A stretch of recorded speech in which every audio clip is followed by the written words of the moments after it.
Estoy harto de ver cómo abusan de mí, que maltratan mi pueblo y lo hacen sufrir. Estoy harto de ver cómo pueden matar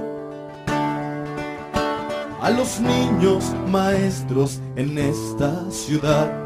Estoy harto, estamos hartos y lo vamos a gritar. Como el parteaguas.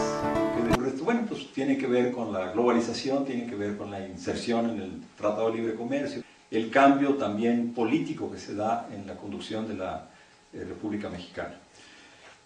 Pero lo más importante es que repentinamente aparece en el horizonte mexicano todo este conjunto de iniciativas de evaluación.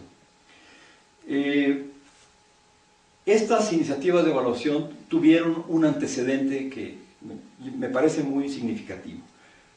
Cuando estaba cocinándose en 1988, ¿qué tipo de evaluación se iba a instaurar? Lo que decía acá mi colega anteriormente, el tipo de evaluación que tenemos aquí en México, se iba a instaurar en este país. Se dio una discusión muy interesante entre los rectores de la ANUYES, de la Asociación Nacional de Universidades e Instituciones de Educación Superior, y el gobierno. Y quiero leer cuál era la posición en 1989 de los rectores.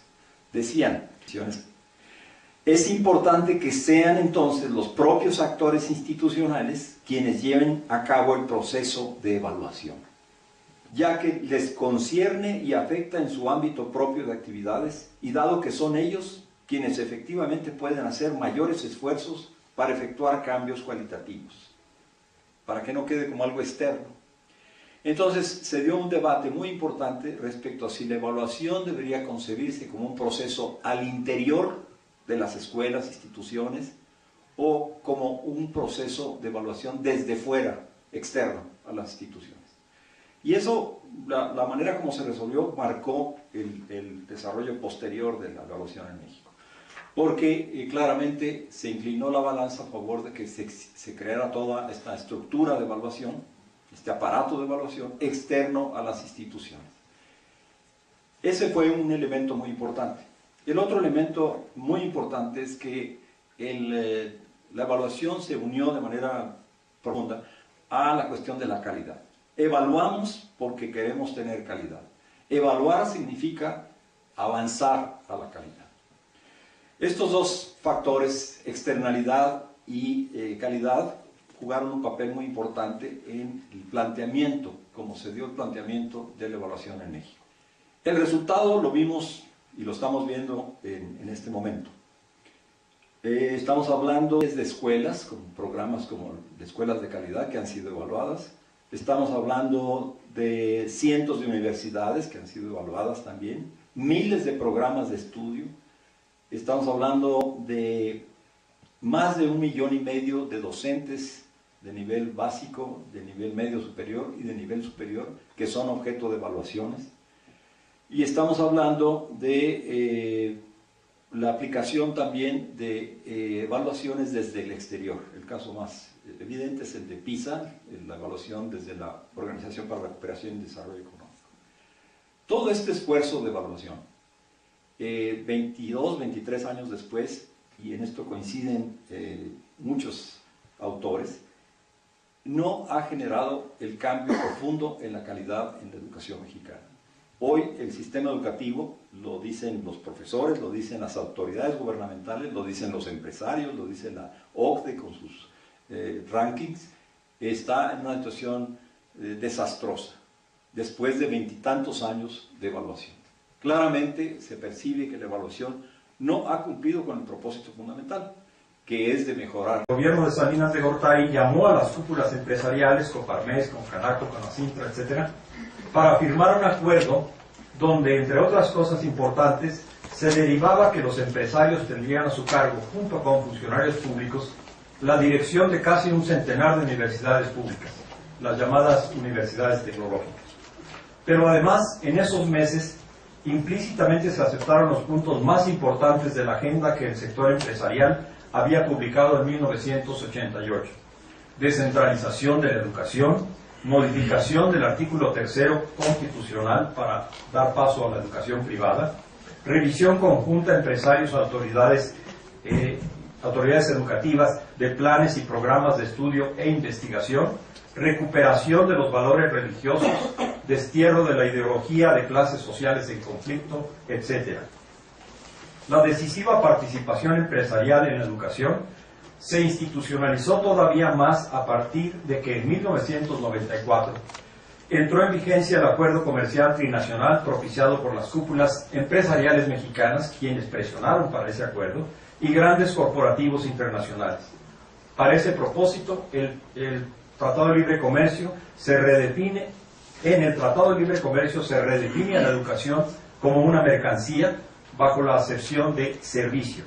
Se limita la acción del Estado en educación, artículo 1201, y se abre paso a la inversión en este terreno y en el de la producción del conocimiento.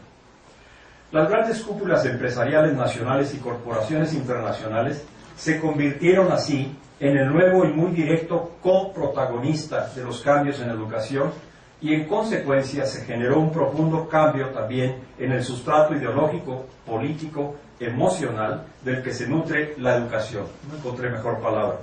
Por ejemplo, se planteó como indispensable un cambio en la mentalidad de los maestros y académicos, y bajo la tesis empresarial de que para motivar al trabajo la codicia es más efectiva que el poder, es decir, el dinero es más efectivo que las órdenes de los superiores, se establecieron programas de recompensa económica que apuntan a convertir a los académicos en especie de pequeños empresarios del conocimiento.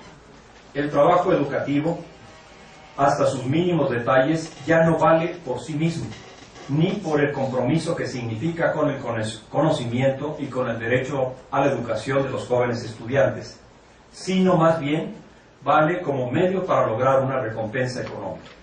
La evaluación nacional para determinar quiénes tienen derecho a la educación, derecho efectivo a la educación, se confió al Ceneval, un organismo privado también, cuya asamblea estaba integrada o está integrada por un buen número de instituciones y empresas privadas, y estas comenzaron a participar también en la elaboración de los propios exámenes. La matrícula superior se privatiza y pasan de 700 a más de 2.200 los planteles privados en 10 años. Desde el 2000 en la NUYES se planteó la necesidad de que las universidades realicen alianzas estratégicas con grandes empresas.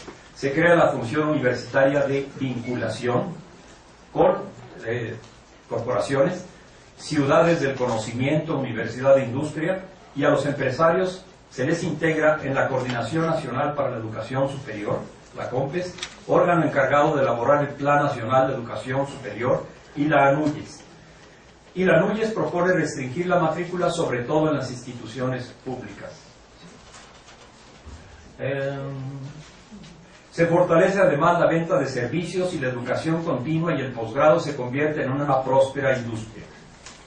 Sobre todo a partir de 2000 se multiplican las iniciativas gubernamentales empresariales respecto de la educación básica. Los grandes empresarios se convierten así en el nuevo partner o asociado de la acción educativa del Estado, y esto ha determinado profundamente las políticas, las iniciativas, pero también los resultados. La cuestión de los resultados es particularmente importante en este momento en que el país se encuentra sumergido en una dinámica de violencia, guerra interna, crisis económica y política, y un cada vez más profundo desmantelamiento del indispensable y permanente proceso de construcción de nación que le da identidad y la perspectiva a cualquier país. En ese contexto, la respuesta a la pregunta de cuál es la educación que nos ha dejado este relevo de protagonistas, de líderes sindicales a empresarios, en estos últimos 25 años, no puede ser más descorazonadora. La pérdida del patrimonio educativo que tuvo la educación mexicana a partir de los 80, combinada con la llegada de las cúpulas y corporaciones internacionales empresariales a la conducción de la educación, no solo no ha mejorado sustancialmente la formación de niños y jóvenes, sino que ha exacerbado profundamente los rasgos de segmentación, discriminación y exclusión en el sistema escolar. Y las visiones empresariales de la educación han empobrecido profundamente la formación de niños y jóvenes. Nuestra educación sin patrimonio excluye a millones en todos los niveles, pero además con el Ceneval y Enlace discrimina y descalifica rotundamente a muchos más, a quienes señala como insuficientes o elementales, y a otros muchos les empobrece el panorama de sus vidas al ofrecerles como educación solo algunas habilidades e informaciones básicas, competencias o una capacitación para el trabajo o una deficiente educación privada incluso a nivel superior. Permeando toda esta nueva educación, el mensaje ético empresarial es además profundamente desalentador. Es claro que hoy, en consonancia con la visión empresarial, se desestima la formación de los jóvenes basado en la filosofía, el arte y las humanidades, pero además el mensaje de la visión empresarial sobre la educación, en lugar de la solidaridad, el compromiso, el sentirse parte de la diversidad, la responsabilidad con los demás y con el país, en lugar de todo eso se enfatiza la competitividad, la individualidad exitosa, la uniformidad, el gane-gane, el aplastamiento del contrario o de lo diferente, todos fundamentos que fácilmente conducen a una ética de la muerte.